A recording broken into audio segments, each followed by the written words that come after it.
পাঁপড় ভাজা। আজকে রেসিপি হচ্ছে গরম গরম খিচুড়ি, পাঁপড় ভাজা, ডিমের অমলেট আর ডিম কষা। আর আমি একটু আলু ফুলকপি একটুখানি মাখা মাখা করেছি। ব্যাস, আজকে দুপুরের লাঞ্চ জমে যাবে। এখানে ওয়েদার দেখো, আজকে শিলিগুড়ির ওয়েদারে কিরকম অবস্থা। সবাই ঠান্ডায় পুরো জমে যাচ্ছি। আমার এখন মর্নিং হলো, মানে চান টান করে পুজো টুজো দিয়ে এলাম আর কি।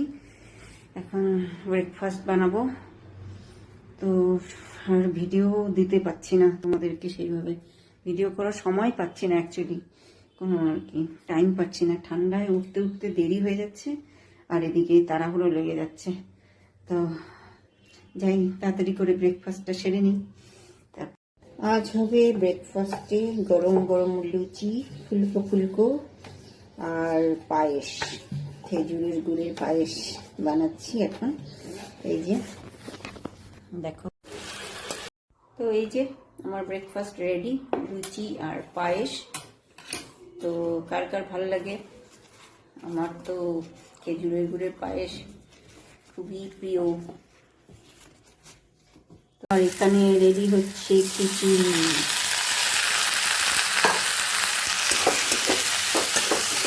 ফুলকপি মাখা মাখা করেছি একটুখানি, আর এখানে রয়েছে ডিম কষা। পাঁপড় ভাজাও হয়ে গেল, আর এদিকে খিচুড়িও আমার প্রায় হয়ে গেল। তো কেমন লাগলো আমার এই ছোট্ট মিনি ব্লগটা? ভালো লাগলে লাইক কমেন্ট একটা শেয়ার করে দিও এবং সাবস্ক্রাইব করো।